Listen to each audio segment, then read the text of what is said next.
Hey guys, welcome back to today's video. Today is Tuesday, May 14th, 2019, and today we're going to be looking at a 2020 Senate election prediction.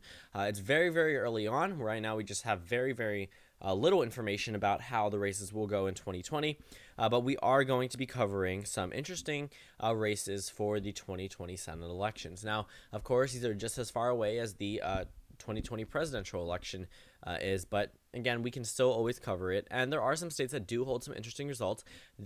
A number of these states may not, in fact, hold up exactly how you might expect them. Some of these Republican states may be a lot closer than expected. Some of these Democratic states may be a lot closer than expected. And, it really just depends. A lot of these states may have a Democrat incumbent in a safe Republican state for the case of Alabama, or if you look at a state like Maine, which has a Republican incumbent, which is typically a Democratic state on the presidential level. Now, we're going to start by characterizing all of the safe, quote-unquote safe Republican states. Now, there is a pretty good amount of them. There's a couple of them. Some of them you may expect to be called right away, but they will not be. States like Alaska, states like Arkansas. We can go over to a state like Idaho, of course, states like that, Wyoming, joining them, state of Nebraska, South Dakota. I mean, these states are just typically Republican states. And Montana, I do want to come back to. I'm actually not going to characterize it as a safe Republican state just yet. Kansas, I am not going to just yet. Oklahoma is going to be a safe Republican seat. That one, I believe there was a flip in one of the House seats there in a district actually that was not characterized as a swing district, which was really surprising, that went to the Democratic Party. That one is safe for the GOP. Joined by South Carolina, South Dakota, which I've already characterized. Tennessee, Lamar Alexander is retiring, but that one is expected to be a safe GOP seat, but we will come back to that one. The state of Texas is considered safe by many, but we are going to discuss that one too. West Virginia is definitely safe, and I've already characterized the state of Wyoming. Now, looking at some of these other states, again, we're looking at states like Louisiana, Mississippi, Alabama, Georgia. These states are typically Republican states on the presidential level. These states are typically Republican states on a Senate level. Louisiana, I'd actually characterize as safe. Mississippi, actually, recently, Cindy Hyde-Smith just recently got elected there, which is why I didn't characterize it yet. She won, I believe, with 54% of the vote back in 2018. But again, this is a presidential election year, but turnout is going to be extremely high, especially if you look at the 2018 turnout. 2020 turnout is going to be astronomical, but Mississippi is going to go to the GOP. So that actually finishes all of the quote-unquote safe GOP seats. There is an argument to be made in some of these other states, but these are the ones that are considered safe as of right now. Now, for the Democratic Party, they do also have some safe seats. The first one coming from the state of Delaware. In fact, Joe Biden was a senator from the state of Delaware, and he's running in the 2020 race. Illinois is also going to be a safe one, joined by Massachusetts, which is typical. A lot of these are expected to be safe regardless. Going over to the state of New Jersey, Cory Booker here, he's running, so if he loses, he's probably going to stay in the Senate race here. New Mexico is going to be a safe Democratic state, joined by Oregon and Rhode Island. So that puts the Democrats at 42 Senate seats, the Republicans at 43. Keep in mind the current composition is 53 to 47 with the GOP majority. It was 52-48 back in 2016, and then 2017 rolled around and it narrowed up to 51-49, and then it went back to 53-47 for the GOP. Now, this map definitely holds a lot more opportunities for the Democratic Party, but some of these states are going to be likely states or likely or lean states for whichever political party that you might. A lot of these states you're going to expect to go a certain way. They're probably still going to go that way, just by maybe not by a large margin that you might expect on a presidential scale or in some House races in the overall House vote. These Senate elections sometimes narrow down closer than you might expect. So if we look at some other states, the state of Alabama is definitely one to be talked about. Doug Jones is here. He's a Democrat from Alabama, first Democrat to win here since the 1990s. He is running for re-election there. Alaska, that one is already covered. Arkansas, again, with an incumbent running. Colorado, Cory Gardner, extremely unpopular. Actually, not extremely unpopular, but Donald Trump is extremely unpopular here. This is the 2020 race. This is the state of Colorado. This is a Democratic state at heart, and in presidential elections, typically in Senate elections. Looking at some House races from 2016, there definitely was a trend there. And if you're just looking at the state itself, it's historically a Democratic state. And the last time I went to a Republican on a presidential level was in 2004 with Bush, in which he narrowly won this state.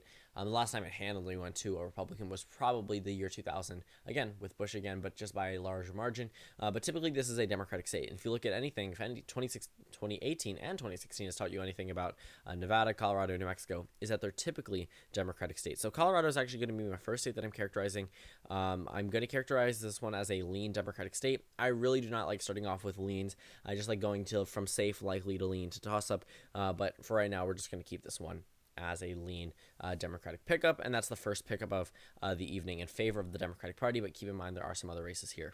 The state of Virginia I would characterize as a likely state. That's the one I wanted to talk about first, because the state of Virginia is not safe, but it is a likely state. This is a state that is pretty solid for the Democratic Party, especially looking at the presidential level. In fact, they actually have some elections coming up in 2019 that will determine their another house, their state legislature composition, and that's going to be really interesting depending on the results there, because in 2017 it was a huge flip, went from a Republican supermajority to a 2-seat majority for the Republicans in the state of Virginia for the House of Delegates, from 33 seats down to 2. And then if we're looking at the state of Virginia in the Senate race, it's most likely going to be a likely state, which is why I've characterized it as such. And that's Mark Warner's seat. It's going to be a likely seat for the Democratic Party if he runs or if he doesn't run. There are some other likely Republican seats. The state of Texas is definitely a likely seat. I do see the argument as to this state narrowing up, but I don't see it going past likely. This one is definitely going to stay in the likely column, especially since the candidate that is running, I believe the incumbent is running in the state of Texas. It'd surprise me if he wasn't. But John Cornyn is a very, very popular guy compared to Ted Cruz. Ted Cruz is not as popular as him, which is really interesting considering that Ted Cruz is more well known, but that also brings in people that dislike you. Looking at the state of Texas itself, it definitely narrowed down because that race got national attention. Beto O'Rourke's now running for the presidential race. There's not another candidate that can really do that, or if there was, which there actually was, they've denied running for the Senate seat there. Declined to run, not denied. But looking over at some other states, the state of Kentucky is interesting. That is Mitch McConnell's state. I believe Mitch McConnell, he is running. And keep in mind, he won the seat in 1984. It's going to be 2020. That is insane. That is a whole long time in there. 36 years in the United States Senate. Not even if he does win. He will be in the Senate for 36 years. And if he wins again, it'll jump up to 42. So Mitch McConnell is running in the state of Kentucky. We are going to come back to that one. I don't believe Allison Lundergan Grimes is running there, but that could be an interesting race if she does. But as of right now, we're going to come back to that one because I don't want to cover it. The state of Montana, Steve Daines, he is pretty popular. I believe he was a former representative from the state of Montana. He is in here from 2014. That was actually, no, it was actually, yes, it was a pickup back in 2014. But it does go in favor of the GOP. And John Tester, I believe, is still in the state of Montana, if I'm not mistaken, because the pickups were in Florida, in Indiana, Missouri. You know what? That was 2018. It's not super important to this makeup because that's not Montana. It's typically a Republican state. This one is going to be definitely a likely seat. I don't expect this one to narrow up into the lean or tilt column even. But for the Democratic Party, they definitely have likelies in the states of Minnesota and Michigan. These are two states that you would expect them to have it in.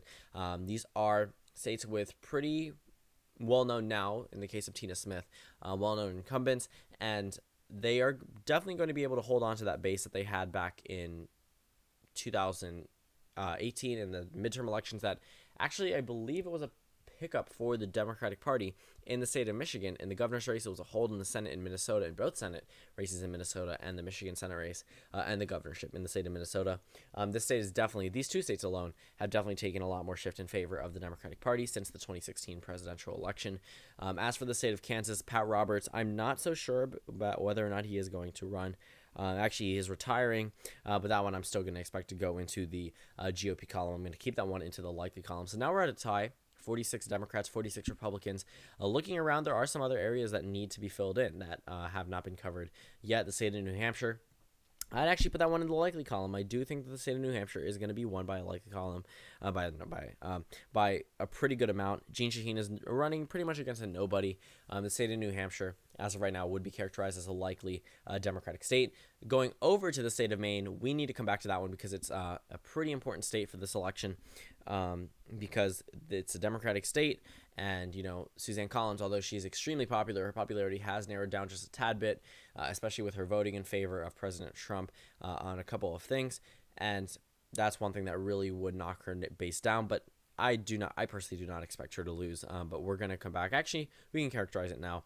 The state of Maine, I would say actually retains in the likely margin 6 to 10%, around that, which is not a huge thing for Suzanne Collins. She's definitely won by more than that before.